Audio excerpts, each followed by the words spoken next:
I was always the one who saw to it that every kid in the school wore a red ribbon during Drug Awareness Week. Yes, I was in the student council and vice president of my class. I was determined as chairman of Drug Awareness Week that every single student, teacher, staff member, and administrator wore a red ribbon for the entire week. I had a table set up right in front of the school, and as soon as someone stepped inside, one of my committee members would immediately offer the person a red ribbon with a straight pin. There were, of course, a few practical jokers. Some of the self-proclaimed stoners asked for extra ribbons. Each morning, they would ask for as many red ribbons as I was allowed to give them. They thought it was funny. I have to admit, I laughed too. Secretly, though, I hoped that one of them, just one of them, would change. I think it would have been really cool to know that all that effort, all that hard work had paid off, that red ribbon had saved a person's life. Since the beginning of the epidemic, nearly 675,000 people in the United States have died from AIDS. 42,000 women die from breast cancer every single year. In this tale, Ribbons by Celeste LeBeau, we will witness the heart-wrenching tale of a young girl who tells the story of her mother's death, a death caused by breast cancer. We will walk a path that shows us how truly horrifying death can be. And when we're done, we'll see that change is something that can only truly be achieved through hardship and how much people really care. My mother has always been my #1 fan. She loved helping me organize all of the ribbons for Drug Awareness Week. She said that ribbons were a great way to show solidarity among people. She also said that ribbons were a great way to bring attention to a cause, a problem such as AIDS. Everyone wore red ribbons to show support for those affected by this disease. She told me to notice how many celebrities wore red ribbons on various televised award shows, and I did, and it was a lot. With ribbons explained to me that way, I think it's easy to see why I was so intent on making sure that everyone at school wore a red ribbon during Drug Awareness Week. To celebrate the success of Red Ribbon Week, Mom made a huge dinner. After dinner, Mom told us she had presents for us. Soon, she returned with 4 beautifully wrapped presents. Attached to each was a bow that read, "Wear it proudly." Nicholas, my youngest brother, to whom I had just finished reading The Emperor's New Clothes, began shaking the small box wildly and shouted, "Wear it proudly, you got us invisible clothes!" We all laughed, especially Mom, especially her. She was laughing so hard, in fact, that she had tears in her eyes. We looked inside of our little boxes, paused and looked confused. Inside each box, wrapped in pink tissue paper, Mom had placed a pink ribbon. She told us to take the ribbons out and put them on. She handed each of us a straight pin, and as we pinned the ribbons onto our shirts, she said, "I went to the doctors for my recent mammogram. They told me I have cancer, breast cancer." I was devastated. We were all devastated. Ironically, the one who seemed to be the least traumatized by the diagnosis was Mom herself. She said we would all just go about our busy lives. She said we would just deal with it, and she would get all the necessary medical help she needed to get well again. When I went to school the next day, I wore my red ribbon. Of course, the first thing everyone wanted to know from the queen of Red Ribbon Week was, where was their ribbon? Why wasn't there a table at the door? Some even asked what the ribbon stood for. So I told them. I told them all. By the afternoon, everyone in school knew about my mother's illness. Of course, most would just say they were sorry. The teachers that day just gave me a warmer than usual smile, or touched their hearts and said, my aunt, or my grandmother, or my cousin. Mom was right, however, about one thing. A ribbon does bring attention to a cause.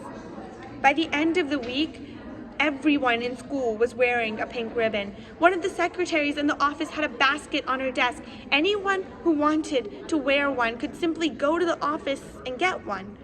I was proud of my fellow students. Mother was right about another thing too.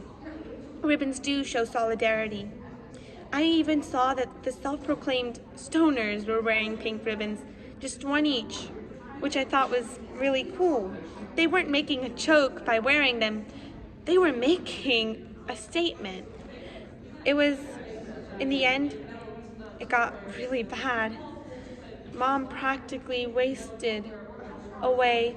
She weighed next to nothing. I wanted to stay home with her. I knew she needed someone around, but she said she wouldn't hear of it. By now, of course, everyone in school was wearing pink ribbons. They asked how my mom was doing.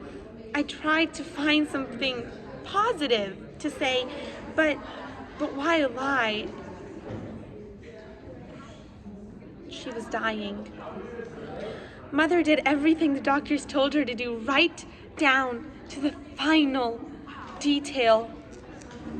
In fact, she did everything she was supposed to do. She was honest with us 100% of the time. There wasn't a question we couldn't ask her.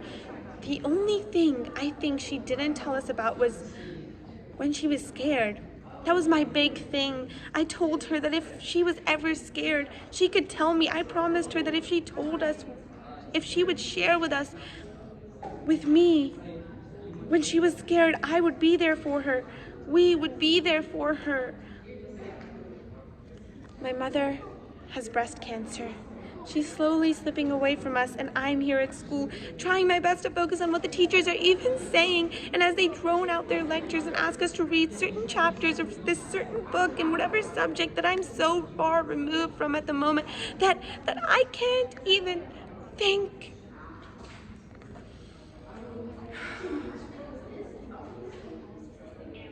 Mom died. I barely remember the funeral. It's just a blur. You see outlines of black dresses and men in their black suits. You shake their hands, you accept their hugs, but you don't remember any of it.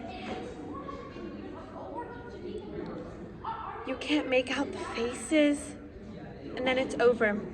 Everyone goes home. You go back to your house. Your house is now missing a mother. Your mother. Mom. You don't talk much, because really, what is there to say? You cry. All of you cry. Your brother, your dad, you all just cry. Thank goodness it's a weekend. You have a couple of days before you have to go to school. Once you step inside that school, you notice that everyone, and I mean everyone, is wearing a pink ribbon. Everyone except me. By the end of the first day back at school, I wanted to scream. As I was putting my books away in my locker, a sophomore girl tapped me on the shoulder. She told me she noticed at lunch that I had forgotten my pink ribbon, and she handed me a very slim one of her own. When I looked back up at her face, I remember her as one of the self-proclaimed stoners who would ask for extra red ribbons during Drug Awareness Week. She told me that she wanted to tell me how sorry she was about my mother's death. Then she thanked me. She explained how she used to smoke things she shouldn't, and she doesn't do that anymore. She said that I probably saved her life. Don't get me wrong, I'm glad that that red ribbon saved a person's life, but But my mom is gone. She's never coming back. Everyone I knew wore pink ribbons for months, and my mom still died. The ribbons brought awareness to our little community of the horrors women go through every day. But I'm tired. I'm tired of wearing a ribbon like it's a badge. I'm tired of wishing everyone would just put all the ribbons away. Why does everyone need to wear a ribbon? Anyway, there are red ribbons for AIDS, pink ribbons for breast cancer, yellow ribbons to show support for our troops. There's a ribbon for any cause you can name. Why do we need to wear a ribbon to show we care? Why can't we just care? So care. Care.